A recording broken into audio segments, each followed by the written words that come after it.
Assalamualaikum warahmatullahi wabarakatuh. Melanjutkan video yang sebelumnya, yaitu pembahasan soal tryout part 1.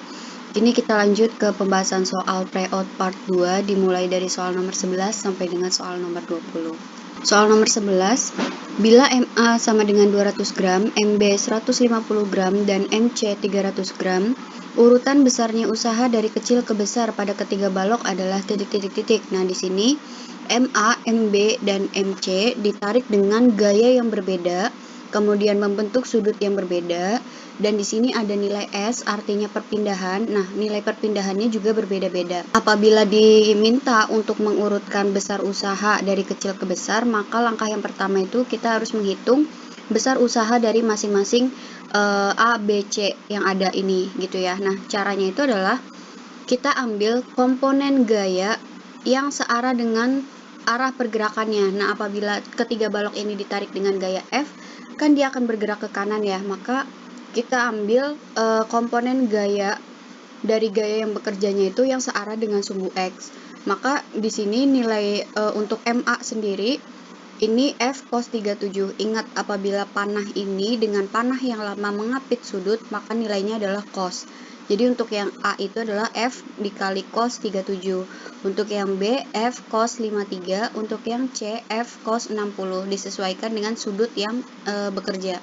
Kemudian besar usaha masing-masingnya adalah untuk yang A, besar usahanya itu berarti kan gaya kali perpindahan. Nah, di sini gaya yang bekerja itu adalah F cos 37, berarti F cos 37 dikali S, di mana nilai F-nya itu adalah 3, cos 37 itu adalah 4/5, dan perpindahannya 60 cm kita ubah ke meter, jadi 0,6. Setelah dikalikan hasilnya itu menjadi 1,44 joule.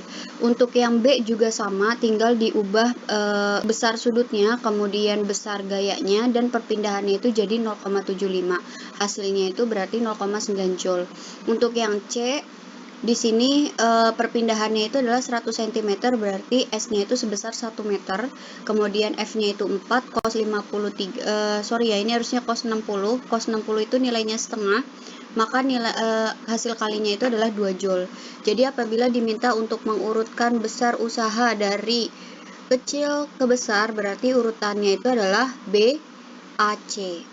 Ya, jadi usaha dari kecil ke besar itu adalah urutannya B, A, C. Kita lanjut ke soal nomor 12. Di sini ada peristiwa tumbukan. Awalnya itu mereka bergerak saling mendekati, kemudian di sini setelah tumbukannya itu mereka bergerak berlawanan. Nah, dua buah benda yang memiliki massa sama 2 kg bergerak pada lantai yang licin dengan kecepatan masing-masing 2 meter per second ke kanan dan 4 meter per second ke kiri. Kedua benda bertumbukan elastis sempurna. Besar kecepatan benda 1 dan 2 setelah tumbukan adalah titik-titik-titik. Nah, sudah Ibu jelaskan sewaktu kita mempelajari materi tentang tumbukan, impuls, dan momentum.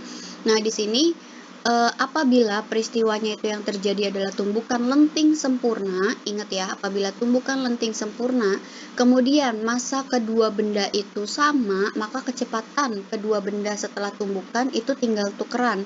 Jadi kalau awalnya yang pertama itu geraknya 2 meter per second ke kanan, maka dia akan bergerak dengan kecepatan 4 meter per second ke arah kiri. Jadi tukeran. Pertama kecepatannya itu tukeran. Kalau awalnya dia 2 berarti jadi 4, yang awalnya 4 berarti jadi 2. Ya, kemudian arahnya berlawanan dengan arah awal dia gerak. Apabila pertama dia ke kanan, maka dia setelah tumbukan ke kiri. Apabila sebelum tumbukan ke kiri, maka sesudah tumbukan itu dia bergerak ke kanan. Jadi jawaban yang tepat itu adalah minus 4 meter per second dan 2 meter per second. Yang selanjutnya soal nomor 13, terdapat kebocoran kecil di sisi tangki hingga air menyemprot keluar melalui lubang dan jatuh ke tanah sejauh R dari kaki tangki. Jarak R adalah titik-titik-titik. Nah, di sini ini tentang tangki bocor, kemudian tangki tersebut berisi zat cair yang setinggi 6 meter, kemudian jarak dari permukaan ke titik kebocorannya itu adalah setinggi 3 meter. Kemudian ditanya berapa jarak pancurannya atau R-nya. Nah, di sini R itu adalah R sama dengan 2 dikali akar H1 dikali H2, di mana H1 itu adalah ketinggian dari permukaan ke titik kebocoran, sedangkan H2 itu adalah ketinggian dari titik kebocoran ke dasar tangki. Berarti di sini H2 itu kita cari terlebih dahulu, berarti H2 itu adalah 6 dikurang 3, hasilnya itu juga 3, jadi R sama dengan 2 dikali akar 3 dikali 3, berarti R sama dengan 6 meter. Yang selanjutnya soal nomor 14, balok kayu dengan massa jenis 710 kg per meter kubik. 50%-nya volume tercelup dalam fluida B dengan massa jenis fluida B itu adalah 1000 kg meter kubik, dan 30% volumenya muncul di permukaan fluida A seperti gambar di bawah. Jika massa jenis balok kayu rokanya itu 710 kg per meter kubik, massa jenis fluida A adalah titik-titik-titik. Nah, di sini ada dua buah fluida A dan fluida B, di mana ada balok yang dicelupkan ke dalam dua fluida tadi, dan 50%-nya itu berada di fluida B, dan 30%-nya itu muncul pada permukaan di atas fluida A. Berarti yang tercelup di fluida A itu adalah sebesar 20%. Nah, jadi persamaan yang berlaku itu adalah massa jenis balok itu adalah persentase di A, ya, volume yang tercelup di A dikali dengan massa jenis fluida A, kemudian persentase yang tercelup di fluida B dikali massa jenis fluida B. Nah, di sini yang diketahui itu kan justru massa jenis baloknya, ya. Jadi kita masukkan 710, kemudian yang tercelup di benda A itu 20%, dikali rho A itu yang ditanya, kemudian yang tercelup di benda B itu 50% dikali massa jenis fluida B itu adalah 1000. Nah, di sini 50% itu artinya 50/100 dikalikan 1000 berarti hasilnya 500. 500 di kanan pindah ke kiri jadi negatif, maka di sini 710 dikurang 500 sama dengan 20% itu adalah 20/100 atau 0,2. Jadi 0,2 rho A. Nah, berarti rho A itu adalah hasil pengurangan, berarti 210 dibagi dengan 0,2. Nah, di sini jawaban seharusnya itu adalah 1050 kg per meter kubik, tapi tidak ada di opsi. Nah, ini tidak apa-apa, yang penting kalian paham alurnya, paham konsepnya. Untuk soal US nanti bisa jadi konsepnya sama seperti ini. Yang selanjutnya soal nomor 15, piringan A berputar dengan kecepatan sudut 4,4 radian per second dan piringan B dalam keadaan diam. Kedua piringan memiliki momen inersia setengah mr kuadrat. Jika jari-jari piringan A 30 cm sedangkan jari-jari piringan B 20 cm, setelah digabung kedua piringan berputar bersama-sama dengan kecepatan sudut sebesar titik-titik-titik. Nah, jadi awal mula itu ada satu buah piringan, di sini piringan A. Nah, piringan A ini berputar dengan kecepatan sudut 4,4 radian per second. Dengan massa dari piringan A itu 4 kg dan jari-jarinya itu adalah 30 cm. Kemudian ketika berputar tersebut ditambahkan satu buah piringan B yang masanya 2 kg dan jari-jarinya itu 20 cm. Kemudian ditanya, ketika sudah ditambahkan ini mereka bergerak dengan kecepatan sudut berapa? Seperti itu. Nah, jadi di sini berlaku hukum kekekalan momentum sudut, di mana L awal sama dengan L akhir. Jadi L itu adalah I dikali omega. I-nya itu adalah momen inersia dan omega itu adalah kecepatan sudutnya. Nah, di kondisi awal momen inersianya itu hanya disebabkan oleh satu piringan, yaitu piringan A, dengan nilai momen inersianya itu adalah setengah mr kuadrat, berarti untuk A itu berarti setengah ma dikali ra kuadrat dikalikan dengan omega 1. Kemudian setelah ditambahkan piringan B, berarti momen inersianya dijumlah setengah ma ra kuadrat ditambah setengah mb rb kuadrat. Nah, di sini dikalikan dengan omega 2. Tinggal dimasukkan nilai yang ada sesuai dengan keterangan yang ada di soal, didapatkan hasil kecepatan sudut setelah ditambahkan tadi itu sebesar 3,6 radian per second. Yang berikutnya soal nomor 16, udara mengalir horizontal melalui sayap pesawat sehingga kecepatan udara di bagian bawah pesawat 30 meter per second dan di bagian atas pesawat sebesar 40 meter per second. Pesawat memiliki massa total 300 kg dan luas efektif sayap pesawat itu 60 meter kuadrat. Jika massa jenis udara 1,3 kg per meter kubik dan percepatan gravitasi sebesar 10 meter per second kuadrat, maka resultan gaya pada pesawat adalah titik-titik-titik. Nah, jadi pada peristiwa tersebut atau pada kondisi tersebut, pesawat mengalami dua buah gaya. Yang pertama itu adalah gaya berat dari pesawat itu sendiri, yang kedua itu adalah gaya angkat ke atas atau FA, ya. Jadi di sini mengalami dua buah gaya W dan FA, di mana nilai W itu adalah M dikali G, maka 300 dikali 10 berarti hasilnya 3000 Newton. Kemudian untuk gaya angkat ke atas atau FA itu besarnya adalah setengah dikali rho U dikali A dikali VA kuadrat min VB kuadrat. Jadi rho U itu adalah massa jenis udara sebesar 1,3, kemudian A itu adalah luas efektif sayap pesawat berarti 60, kemudian VA itu adalah kecepatan yang di atas berarti 40 kuadrat, dikurang VB itu adalah kecepatan yang di bawah berarti 30 kuadrat. Nah, setelah dihitung hasilnya itu sebesar 27.300 Newton. Apabila ditanya resultan itu adalah gaya angkat ke atas dikurang W, berarti 27.300 dikurang 3.000, hasilnya itu adalah 24.300. Selanjutnya soal nomor 17, diberikan sebuah batang tipis homogen dengan panjang 3 meter dan bermassa 180 gram, berputar dengan poros di pusat massa seperti pada gambar berikut. Jika poros putar digeser ke kiri sejauh 0,5 meter, maka besar momen inersia batang menjadi titik-titik-titik. Nah, di sini apabila ada suatu batang tipis homogen kemudian diputar dengan porosnya itu di pusat atau di tengah-tengah, maka besar momen inersia dari poros yang di tengah-tengah itu adalah sebesar 1/12 ml kuadrat. Nah, apabila porosnya itu digeser sejauh X, di sini X-nya itu adalah 0,5 meter ke kiri, maka besar momen inersianya itu menjadi 1/12 ml kuadrat ditambah mx kuadrat. Jadi yang pusat ditambah dengan pergeserannya.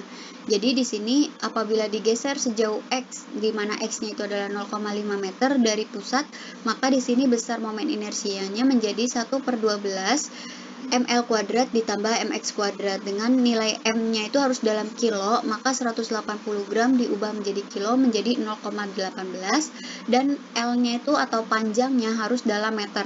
Maka di sini yang kondisi awal itu panjangnya kan 3 meter berarti 3 kuadrat, kemudian digeser sejauh 0,5 berarti X-nya itu 0,5 kuadrat.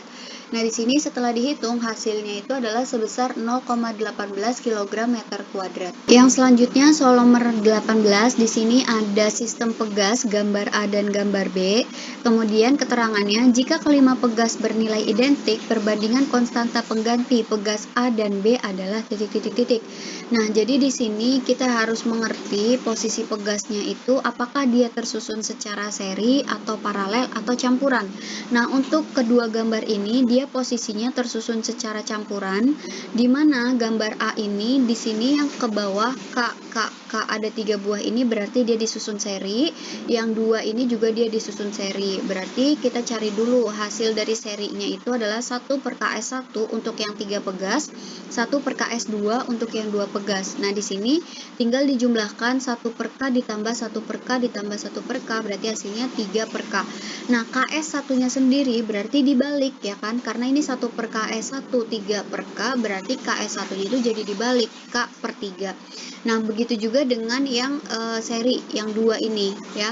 Berarti 1/KS2 itu adalah 1/K ditambah 1/K berarti hasilnya itu kan 2/K. Nah, dibalik juga KS2-nya berarti K/2. Nah, setelah tadi kita cari seri 1 dan seri 2, hasil akhirnya itu kita paralelkan.